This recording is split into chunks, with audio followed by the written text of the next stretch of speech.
This educational video is brought to you by the South Carolina Long-Term Care Emergency Preparedness Educational Program, funded by the Centers for Medicare and Medicaid Services Civil Monetary Penalty Funds.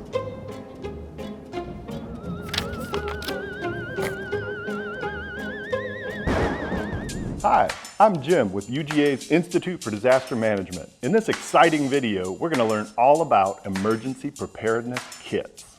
So hold on to your hemostatic gauze and let's get this party started. Safely started. An emergency preparedness kit, or EP kit, is a collection of items that can be very useful in an emergency. There are many different kinds of EP kits. For example, you could have a household EP kit, an EP kit for your vehicle. You could even have an EP kit for your pets. These kinds of kits help you to solve problems during an emergency. For this video, we're going to focus on building EP kits for long-term care facilities. Of course, every facility is different, but we'll take a look at the kind of items you should have gathered and ready to use quickly in an emergency. The fact is, a good EP kit can help save the lives of both residents and staff members during an emergency. Here's one example of a facility-level EP kit built with the needs of a long-term care facility in mind. These kits range in price, size, and content, but your facility's needs will determine what your kit will need to contain. Your geographic location and the most likely type of disasters that you may face are factors that you'll want to consider. This example uses 2 rolling duffel bags as one kit. It cost around $1,200 at the time it was assembled. During a major disaster, you have 2 basic options. One is to evacuate and leave. The other is to shelter in place, or hunker down and ride out the storm. Your kits need to be able to support either of those activities. And in fact, it may need to support both of those activities at the same time if you've had to split residents up into evacuation groups and sheltering groups. Emergency lighting and backup power are important to include in your EP kit. In these particular kits, we include headlamps as one of the most important backup lighting options. Headlamps allow you to actually operate with both hands and do your job instead of having to hold a flashlight with one hand. Remember, don't keep the batteries inside the lights for storage. Eventually the batteries will leak, destroying the flashlight. We also include some handheld flashlights, a little more robust, provide a little bit higher candle power, allow you to do things like look for damage up on the roof after a storm, for instance. For area lighting, we like to include these lanterns. The lanterns not only provide 360-degree lighting, battery powered, but they can also charge cell phones. We also include batteries, a couple boxes of each type. Again, don't store the batteries in the flashlights. For backup power, we always like to include a car inverter.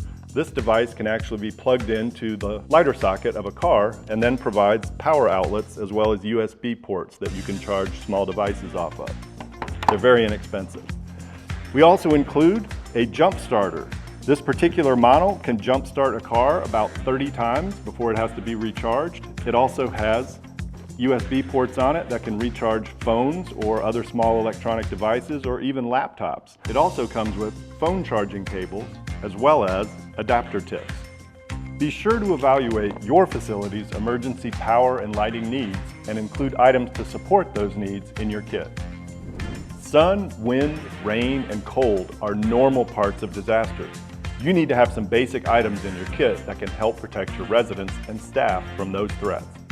In these kits, we provide 30 ponchos, which are of course waterproof rain covers to help keep people or equipment dry.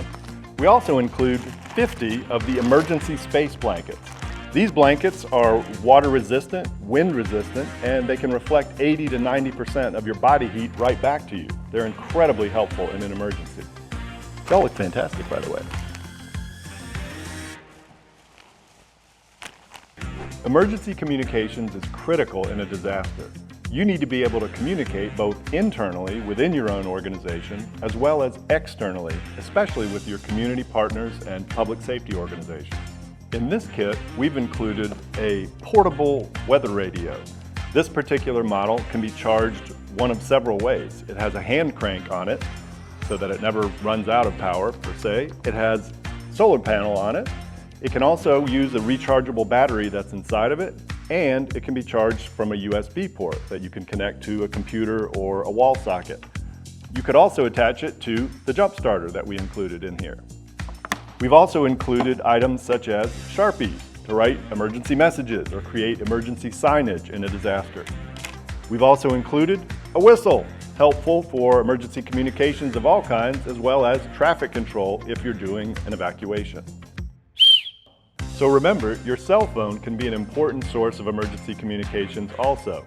Oftentimes they will still work in a disaster, especially functions like text messaging.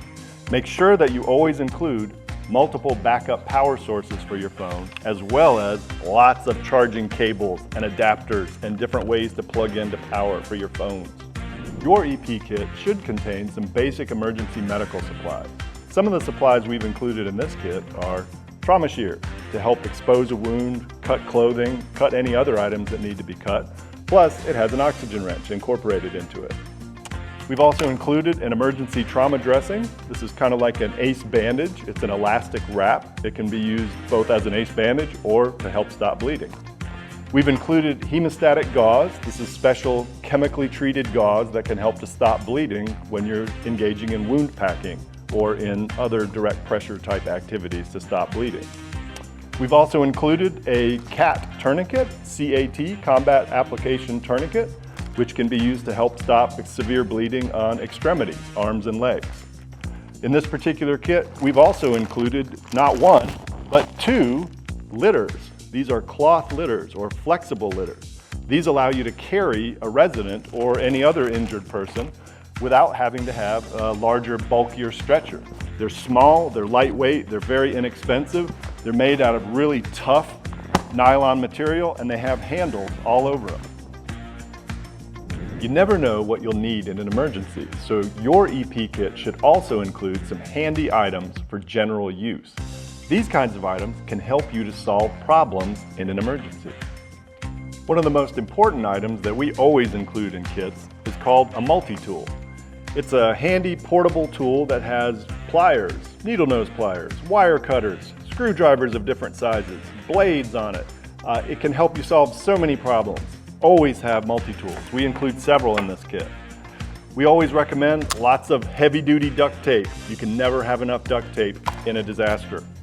We also include heavy-duty leather work gloves to help protect your hands when you're doing things that could result in injury. We also like to include some heavy-duty nylon cordage and lots of rubber bands. Being able to attach things together is helpful in solving problems in an emergency. We also include water purification tablets. These can help you to chemically disinfect water that's not safe to drink. There's a lot of that in many disasters. We also would recommend that you include a bunch of Ziploc bags in your emergency preparedness kit of assorted sizes because everything gets wet in a disaster. Some other categories to consider when building your facility's EP kit are food, water, and informational guides and pocket references. Having a good emergency preparedness kit can help to save lives at your facility. We've taken a quick look at the items included in our example facility level EP kit, and we hope that's been helpful. Your EP kit should contain items that meet the specific needs of your facility and that work with your overall emergency plan. Whatever kit you build, be sure to keep your staff trained on how to use the items inside and make sure that they know how to find the EP kit if disaster strikes. Thanks for watching. You can find more helpful information in the description below, including our informational packet, which lists all of the items in this EP kit, as well as how to store, train with, and use each item. Oh no! It's a simulated earthquake, tornado, alien shark invasion. Grab the EP kit and let's get out of here.